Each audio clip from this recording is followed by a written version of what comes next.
Yuk kita doa ya. Bapa dan Surga, terima kasih Tuhan. Dan kami mengucap syukur, kami boleh memuji Engkau Tuhan. Biarlah pada saat-saat menjelang Natal ini Tuhan, hati kami boleh senantiasa terpaut kepada Engkau saja Tuhan. Biarlah kami boleh mendapat kedamaian, sukacita yang daripada Engkau saja Tuhan. Bukan yang dari dunia berikan, tapi sungguh daripada Engkau Tuhan, kedamaian dan sukacita. Bapa, pada saat ini kami mau mendengar firman-Mu, biar Engkau bersabda. Biar Roh-Mu yang kudus ya Tuhan, yang menerangi firman-Mu, yang mengisi hidup kami dengan firman-firman-Mu. Terima kasih Bapa, di dalam nama Tuhan Yesus kami berdoa. Amin. Ya, puji Tuhan. Di gereja kita sudah banyak dengar cerita-cerita Natal. Pertama dari pemberitaan dari malaikat kepada gembala dan juga orang Majus yang berjalan menyusuri melihat bintang. Memang kadang-kadang saya melihat orang Majus itu luar biasa. Jadi mereka dengan iman berjalan. Kalau sekarang kalau kita mengenal pakai GPS, dia bisa pergi. Tapi kalau dulu GPS-nya apa? Bintang. Salah sedikit nyasar, bukan ke Bethlehem, mungkin kemana Syria atau kemana gitu. Tapi Tuhan bimbing ya, itu iman. Mereka sudah punya iman ya, ada apa gitu. Tapi juga itu iman ya. Terus juga kita lihat pada waktu mereka ketemu ada suatu kedamaian. Dan cerita Natal juga bukan hanya orang Majus tapi juga gembala. Yang saya ingin baca Lukas 2 ayat 10 sampai 11. Ini malaikat kepada gembala-gembala. Kita bisa buka, kita bacakan Lukas 2, 10, 11. Lukas 2, 10, 11.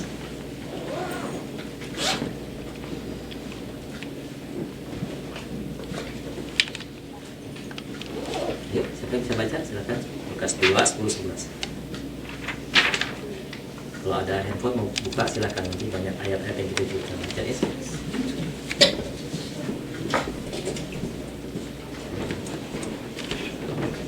Ayo baca. Baca. Lukas 2, 10 sampai 11. Lukas 2 ayat 10 sampai dengan 11. Lalu kata malaikat itu kepada mereka, "Jangan takut, sebab sesungguhnya aku memberitahukan kepadamu kesukaan besar untuk seluruh bangsa.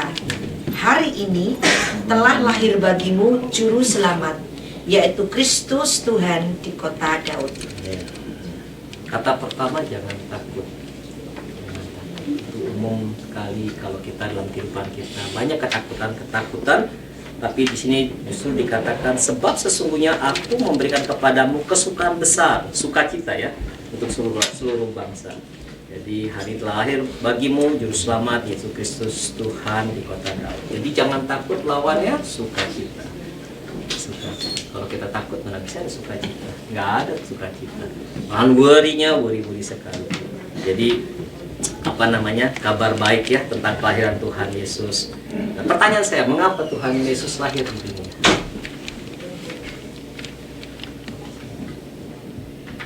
Banyak orang bilang sebab biar bisa disalib, sebab satu-satunya jalan. Tapi sebenarnya Yesus tulis di Lukas juga bahwa aku diutus untuk memberitakan kerajaan surga Allah. Jadi Memberitakan Allah kerajaan. Ya, memang pertama-tama pasti kita bilang, wah Tuhan Yesus disalib menebus dosa kita ya. Pasti tujuan utamanya itu, karena memang itu kita tadi betul memberikan kesukaan. Selanjutnya apa lagi? Ada yang lain, ada lagi juga yang lain. Dalam kehidupan Tuhan Yesus selama di dunia itu, itulah yang kita perlu teladani.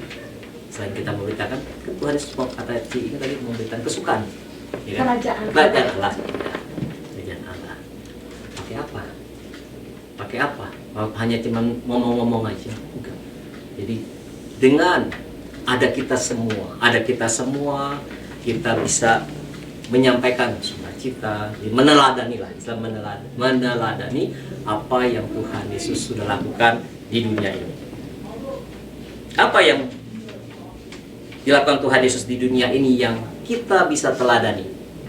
Yang pertama ya, saya catat itu adalah kehadiran dari Tuhan Yesus sendiri. Kehadiran Tuhan Yesus sendiri. Dia datang. Di Alkitab tuh banyak sekali Tuhan Yesus mengatakan, aku datang untuk, atau aku datang supaya. Dia nggak bilang aku lahir untuk, enggak. Tapi memang ada. Waktu saya cari-cari di Yohanes 18 ayat 37, itu aku lahir dan aku datang itu bersamaan ya. Saya bacakan Yohanes 18 ayat 37. Ini kejadian pada waktu Tuhan Yesus ditangkap dan Pilatus menanyakan kepada Tuhan Yesus. Dia bilang ini, jadi engkau adalah raja. Nah, jawab Yesus, engkau mengatakan bahwa aku adalah raja. Titik. Untuk itulah aku lahir. Lahir ya. Dan untuk itulah aku datang ke dalam dunia ini. Supaya aku memberikan kesaksian tentang kebenaran. Setiap orang yang berasal dari kebenaran mendengarkan suara. Jadi kedatangan Tuhan Yesus itu ada purpose-nya. Saya datang ke Kanada bukan suatu kebetulan, pasti ada purpose-nya. Mungkin pikiran, oh ya begini. Nah, tapi ada purpose-nya. Kita datang ke sini, ke Shelburne, apa? Pasti ada purpose-nya. Nggak mungkin, datang gitu. Enggak, pasti ada purpose-nya. Jadi Tuhan Yesus datang. Saya ada catat di sini, ada beberapa, nggak semua ya. Saya catat di Lukas 19 ayat 10 dikatakan bahwa dia datang untuk menyelamatkan yang hilang. Ya. Lukas 19 ayat 10 dikatakan, sebab anak manusia datang ya, bukan lahir, datang untuk mencari dan menyelamatkan yang hilang. Yang kedua, dia datang untuk menggenapi hukum Taurat. Ada di Matius 5 ayat 17. Mana baca? Matius 5 ayat 17, ada nggak yang membaca? Silakan kalau ada yang membaca. Jadi gantian. Ini coba baca pun. 17 itu. Matius 5 ayat 17. Matius 5 ayat 17. Yesus dan hukum Taurat. Ayat 17, janganlah kamu menyangka bahwa aku datang untuk meniadakan hukum Taurat atau kitab para nabi. Aku datang bukan untuk meniadakannya, melainkan untuk menggenapinya. Udah, untuk menggenapi. Jadi tadi yang pertama untuk menyelamatkan yang hilang. Yang kedua untuk menggenapi hukum Taurat. Yang ketiga untuk mempunyai hidup yang berkelimpahan. Ada di Yohanes 10 ayat 10. Yang membaca Yohanes 10 ayat 10? Silakan. Hafal nggak Yohanes 10 ayat 10? Mencuri datang hanya untuk mencuri dan membunuh dan membinasakan. Aku datang supaya mereka mempunyai hidup dan mempunyainya dalam segala kelimpahan. Aku datang. Nah, lagi ya, aku datang bukan naklir. Aku datang supaya mereka mempunyai hidup dan mempunyai dalam segala kelimpahan. Jadi Tuhan Yesus mengatakan, aku datang, aku datang, aku datang. Jadi apa yang kita yang dilakukan Tuhan Yesus yang kita bisa teladani tadi, Tuhan Yesus hadir atau Tuhan Yesus datang. Yang kedua adalah apa yang dilakukan Tuhan Yesus di dunia yang kita bisa teladani adalah Tuhan melayani, bukan dilayani. Kita sudah tahu di dalam Markus 10 ayat 45. Markus 10 ayat 45, ada yang mau baca? Markus 10 Ayat 45. Karena anak manusia juga datang bukan untuk dilayani, melainkan untuk melayani dan untuk memberikan nyawanya menjadi tebusan bagi banyak orang. Nah, misalnya ada seorang pejabat datang ke rumah kita, pasti pejabat itu akan dilayani kan ya. Nah, kalau pejabat itu tidak minta dilayani, itu luar biasa kan. Biasanya kalau pejabat datang, pengen di-serve, pengen sesuatu yang ini ya. Tapi kalau dia tidak minta dilayani, luar biasa ya, luar biasa. Tuhan Yesus itu lebih dari pejabat. Tapi Tuhan Allah tidak minta dilayani. Ya, Tuhan Yesus tidak minta dilayani, bahkan dia melayani. Luar biasa ya. Luar biasa ya. Tuhan Yesus lebih dari pejabat. dia tidak minta dilayani, tapi dia sendiri melayani. Wah, itu luar biasa. Maksud saya tuh luar biasa, dia mau melayani. Dia bilang anak manusia juga datang bukan untuk dilayani, melainkan untuk melayani, untuk memberikan nyawanya menjadi tebusan bagi banyak orang. Terus yang ketiga, apa yang dilakukan Tuhan Yesus di dunia sehingga kita belajar untuk meneladani ya. Tuhan Yesus mengasihi. Yang tadi kita lihat di sama ayat yang sama, dia datang bukan untuk dilayani, melainkan untuk melayani dan untuk memberikan nyawanya menjadi tebusan bagi banyak orang. Kita lahir untuk hidup, tapi Tuhan Yesus lahir untuk mati. Ya, itu hal yang apa sih namanya? Kita berusaha untuk hidup, tapi Tuhan Yesus lahir, dia mau mati untuk apa? Ada purpose-nya untuk menebus dosa manusia. Jadi ada 3 yang tadi yang saya rangkumkan, bahwa Tuhan Yesus datang ke dunia, yang kita bisa teladani adalah dia hadir, kemudian dia melayani, bukan dia. Yang ketiga, dia mengasihi. Nah, apa implikasi buat kita dalam kehidupan kita sehari-hari? Tadi bilang Tuhan hadir. Ya, Tuhan datang, Tuhan Yesus datang ke dunia. Dan apa implikasi kita untuk dikatakan bahwa Tuhan kita hadir ya.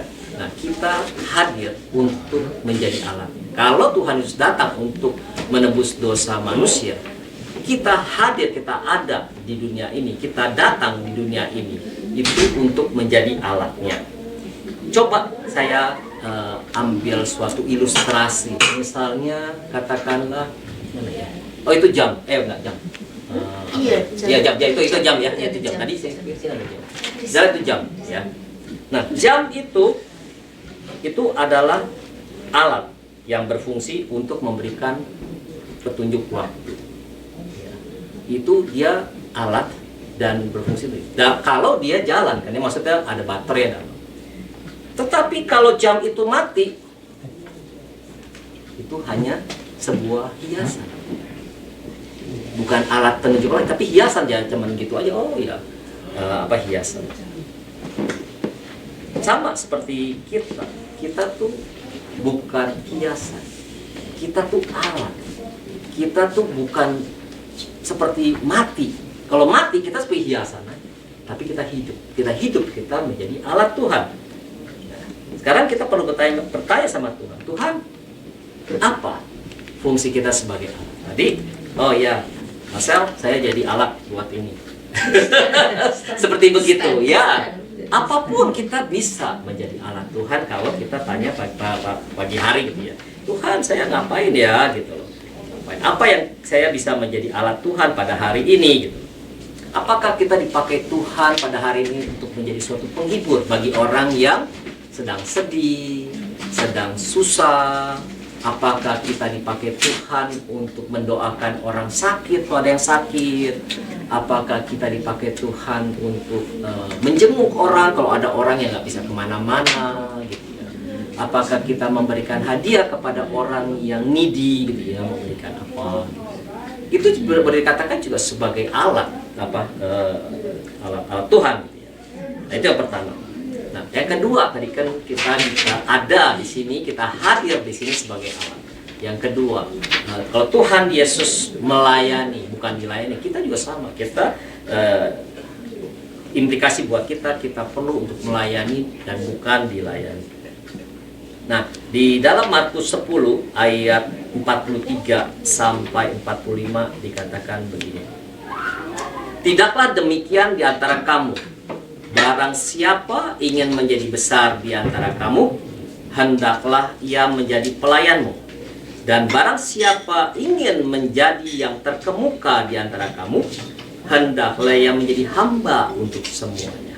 Karena anak manusia juga datang bukan untuk dilayani, melainkan untuk melayani dan untuk memberikan nyawanya menjadi tebusan bagi banyak orang. Kemarin mungkin di sini ada yang tahu bahwa Pastor John Halim kan datang ada di sini di Kanada ya. Kemarin ngobrol-ngobrol sama saya telepon sharing gitu ya. Dia bilang dia cerita gitu, bahwa saya sama dia adalah hamba Tuhan. Ya. Di dalam Alkitab itu dikatakan, boleh dikatakan kayak doulos, budak. Dan bukan kita aja, semua orang yang Tuhan sudah tebus, kita semua ya, itu kita adalah budak. Jadi itu bukan suatu orang yang oh iya saya bos gini. Kita tuh diajar untuk menjadi budak. Budak dalam arti kata rendah. Kita tuh nggak ada apa-apanya. Nah, kita ingat nggak bahwa kita tuh sebetulnya budak. Sebetulnya kita tuh sebetulnya udah masuk dalam istilahnya tuh udah neraka lah, udah berdosa-dosa. Tapi karena kita diangkat sama tuh ditebus. Nah, bagaimana kita bisa meneladani Tuhan Yesus yang mati di kayu salib? Ya kita menjadi budak. Wah, nggak enak ya kalau didengar sebagai budak, nggak enak. Budak berarti disuruh-suruh. Nah, kalau kita diperlakukan seperti itu, bagaimana? Apakah kita main pasut anak aja? Tapi kalau kita digituin bagaimana? Apakah kita sakit hati? Apakah kita mau rendah? Seperti Tuhan Yesus mau merendahkan. Karena kalau kita tetap gini ya, orang lain melihat kita, kok begini, kok gini ya. Jadi, nah itulah justru it is not easy untuk merendahkan diri. Ya, kita mau humble, nggak gampang. Proses itu nggak gampang. Tapi kita diajar, Tuhan masih kasih kesempatan waktu kepada kita setiap hari untuk berubah. Kalau kita gagal, it's okay. Tuhan nggak langsung kamu salah, masuk penjara. Tapi Tuhan masih ada kasih grace ke kita, kasih kesempatan berubah sampai kita berubah. Nah itulah kita harus betulnya dikatakan firman Tuhan. Kamu menjadi besar kalau menjadi apa? Barang siapa ingin menjadi besar di antara kamu, hendaklah ia menjadi pelayan. Barang siapa ingin menjadi terkemuka di antara kamu, hendaklah ia menjadi hamba, doulos untuk semuanya. Kita melayani, bukan dilayani. Nah, melayani juga ada seninya juga melayani. Kadang-kadang kamu melayani, milih-milih. Saya mau yang ini. Ya, nggak apa-apa. Tuhan tuh tahu semua hati kita. Tapi yang jelas kita melayani dengan hati yang tulus, dengan yang setia dan taat. Dan Tuhan, dan kita bisa naik kelas kok. Kalau kita pertama-tama masih begitu-gitu, milih-milih, oke. Tuhan kasih kita peluang, masih kasih kita waktu. Yang ketiga tadi, yang pertama kita hadir, kita beri alatnya, kita melayani. Yang kedua, yang ketiga kita mau berkorban seperti Tuhan Yesus mengasihi sesama. Kita juga sama, kita juga perlu untuk mengasihi sesama kita ya. Dan di sini Yohanes 15 ayat 13 dikatakan begini, Yesus berkata, tidak ada kasih yang lebih besar daripada kasih seseorang yang memberikan nyawanya bagi sahabat-sahabatnya. 1 Yohanes 3 ayat 16 dikatakan, demikianlah kita ketahui kasih Kristus, yaitu bahwa ia telah menyerahkan nyawanya untuk kita. Jadi kita pun wajib menyerahkan nyawa kita untuk saudara-saudara kita. Dan ini refleksi dalam kehidupan kita sekarang. Apakah kita mau istilahnya mau berkorban demi mereka yang membutuhkan, bahkan jika itu memerlukan pengorbanan besar dari kita. Refleksi kita, hidup kita juga, apakah kita mau rela mengorbankan kenyamanan kita demi kemajuan kerajaan Allah. Yang ketiga, apakah kita siap meninggalkan kenyamanan dunia demi melayani Tuhan dan sesama. Yang keempat, apakah kita bersedia menyerahkan segala sesuatu kepada Tuhan, termasuk ambisi, rencana hidup, dan harapan kita untuk mengikuti kehendak-Nya. Jadi sebagai penutup renungan, kita dapat mengikuti teladan Tuhan Yesus kalau kita dipanggil untuk hadir menjadi anak. Kita melayani, bukan dilayani, melayani, dan kita mau berkorban mengasihi sesama, memberi dengan sukacita, menyebarkan damai, dan juga teladan yang lain. Anak kita mau mengikuti karakter-karakter Tuhan Yesus yang mengasihi, yang ada belas kasihan, kerendahan hati, pelayanan, dan ketaatan. Amin. Itu aja yang saya mau sharingkan. saya mau ada satu. Kalau kemarin ya, ini mau share sedikit ya. Kemarin saya memang kita kalau melihat itu loh, yang suka ngambilin garbage ya, ya itu kayaknya gimana ya, kita bisa nggak kerja seperti dia gitu ya. Garbage apa? Garbage, truk garbage. Oh, truk garbage. Ya. Saya selama beberapa tahun ini Christmas atau summer lah, summer kalau saya lihat dia kan telanjang, dia panasan, saya kasih minum, aku senang banget gitu ya. Thank you, don't worry, I can clean for your garbage, everything, make it clean. Terus kemarin ini anaknya masih muda sekali, ambil garbage, terus kayak gitu. Garbage apa, hitam atau yang biru atau Yang yang hitam, hijau? yang hitam. Ada 3 macam kan, terus kayak gitu. Saya nggak tahu itu giliran dia ngambil hitam apa biru apa hijau ya. Terus kayak gitu sebelum dia sampai rumah saya di sebelah, saya udah panik. Terus saya lari ke dalam, terus kayak gitu dia cepet-cepet ambilin garbage yang sebelah 2 rumah itu, terus ke saya langsung, terus dia buang semuanya. Saya bilang gini, saya pas masuk, saya bingung jadi ini orang ambil garbage cuma 1 macam apa 3 macam. Terus begitu sebelum saya melihat itu, waktu saya kasih Merry Christmas, terus begitu I'm so happy today I got a gift, dia bilang gitu ya. Terus udah gitu dia bilang, ma'am don't worry, I clean whatever you have to garbage. saya jadi bingung gitu. Terus udah gitu saya bilang, oh Merry Christmas, and yang drivernya, Merry Christmas. Jadi itu ya, pasti kita padahal cuma kita mencoba memperhatikan. Saya mungkin ya, saya juga belajar ya, mungkin kita banyak sudah baca firman Tuhan, apa yang kita bisa lakukan dengan orang-orang yang mungkin kelihatannya pekerjaannya tidak di-appreciate gitu ya. Jadi saya pikir kita coba sebagai anak-anak Tuhan, walaupun kita melihat seorang gitu ya, saya juga merasakan gitu ya, dulu saya di tempat kerja saya juga tukang buangin garbage, jadi saya tuh appreciate sekali orang yang pekerjaannya seperti itu, bersihin washroom apa ya, saya juga dulu bersihin washroom di tempat kerja saya, jadi saya appreciate sekali kerjaan seperti itu tuh, saya benar-benar appreciate bahwa Tuhan tuh baik, kasih kita kerja.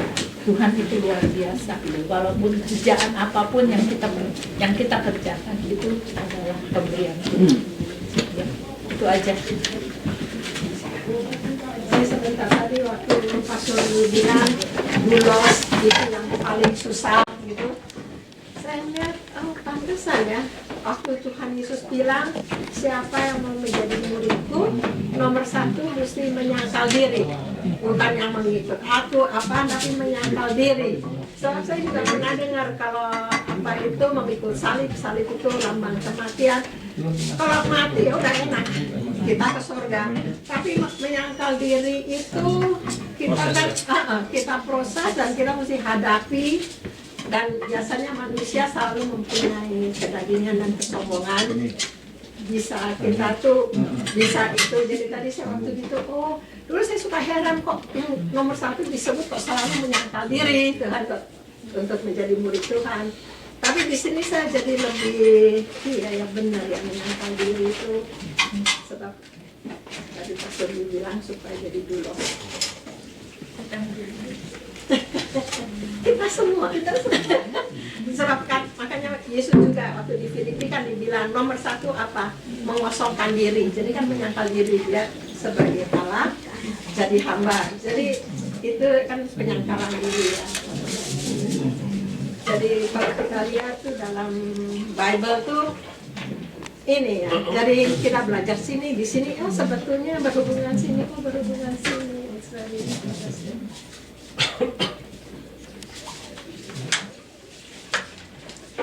Oke, apa nih? Nyanyi satu lagu penutup atau saya mau kasih lirik langsung? Saya ikut aja.